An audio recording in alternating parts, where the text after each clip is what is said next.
This place was originally owned by 10 attorneys out of Los Angeles. It was their place to come up and hang out, and if they were lucky, they'd shoot a deer. They had a little sign on the way here that said the Hideaway. So that's what we always called it. Don figured that, well, he didn't want all these hunters next door, so he bought that property. It was years later that we ever thought about planting this to a vineyard. It was never considered when we bought it. Dad really bought it just to kind of give us a buffer and add some more land to the property. We all learned to ride our motorcycles, our mini bikes up there on that big flat field because it's the only flat place we have around Pritchard Hill. So 15 acres of Chenin Blanc were planted there in 1979.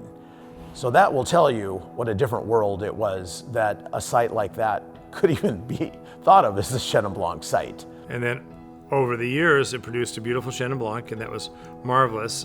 But still, the farming costs for Chenin Blanc were really crazy, especially when you could grow Cabernet in the same area. So we grafted most of it over to Cabernet Sauvignon and Cabernet Franc in the early 90s.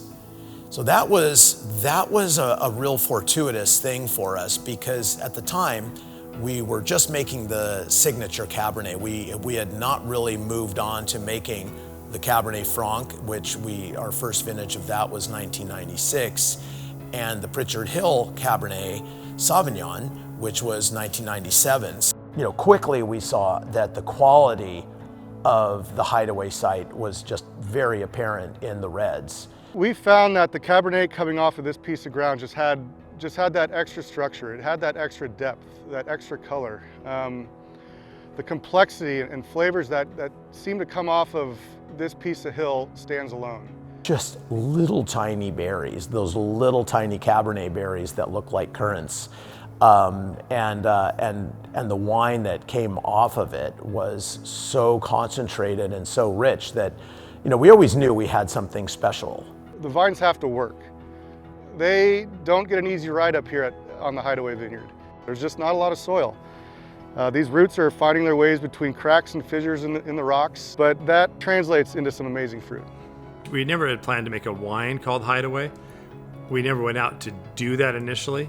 So by 2016, we were already using it for special bottlings, Auction Napa Valley, Premier Napa Valley. They were like, wow, when we're trying to put together a unique wine that would really impress people, we were starting to dip into the new Hideaway blocks.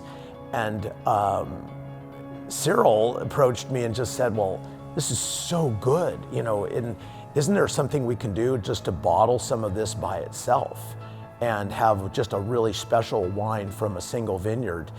The idea kind of reminded us a bit of the original wines that were made at Chappellet in the 60s and early 70s.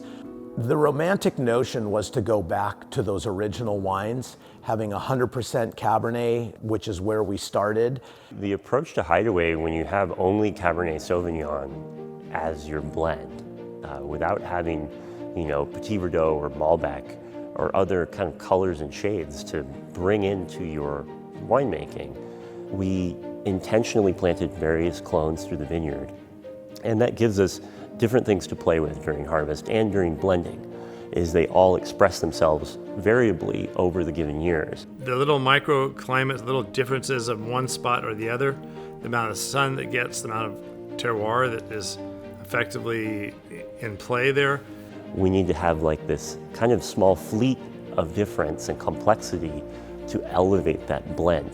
This 15 acres is dynamic right now, as we've had some vineyards come out, others be replanted, and so we're already starting the cycle of refreshing Hideaway. We are standing at the edge of the most newly planted block up on Chappellet. These vines were planted in 2024. Approximately half of these acres were planted to 3309 rootstock, tried and true up here on Chappellet, and then the other half of the block is planted to 110R rootstock, which is drought tolerant, a bit stronger, and much better suited to the really rocky, hambright soils that are up here in the Hideaway Vineyard. The one block that we replanted a few years ago, that's coming in. We have some grapes on it last year. We'll have some more this year. So this year, we might get a half a ton an acre. Looking forward to the next couple years, 2028, 2029, perhaps we'll look at full yield. And then we have another 4-acre block that's completely out right now. So more like 2030 for the fallow vineyard. Andrew and Stephanie probably spend more time worrying about what's the right thing to do at the Hideaway than they do about any other place on the property. Now that vineyard is interesting because it's surrounded by some of our neighbors. To the east, it's Stagecoach. To the south, it's Continuum. To the west, it's Colgan. And that's what's wrapped right around the Hideaway property.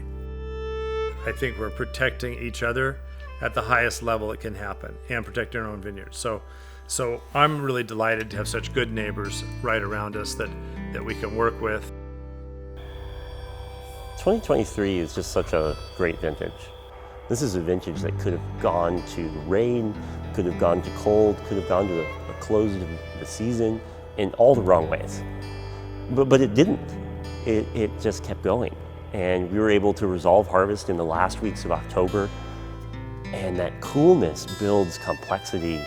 These wines, especially Hideaway, the range that you see on this in the aromas from, creme de cassis, that kind of boysen blackberry compote, all the way through to some of those, sage. We talk about mountain sage here on Pritchard Hill a lot. The diversity in the nose is just stellar. It's such a wide array of aromas, and I think you see that in the palate too, is you get this wide array of fruit complexity all the way to the savory tones, and that's so unique to 2023. I think this is a vintage this is your 30-year wine. But it's amazing now. It's so exciting to drink now, but I'm really excited to see this wine age, and the 23s are already getting kind of bigger and more fumey and complex right in front of our eyes. And so to see this kind of go into the future is going to be really exciting. So I'd say if you're a collector, this is a wine for you. The Hideaway Vineyard produces a special wine grape that we want to capture in a bottle, and we want people to experience.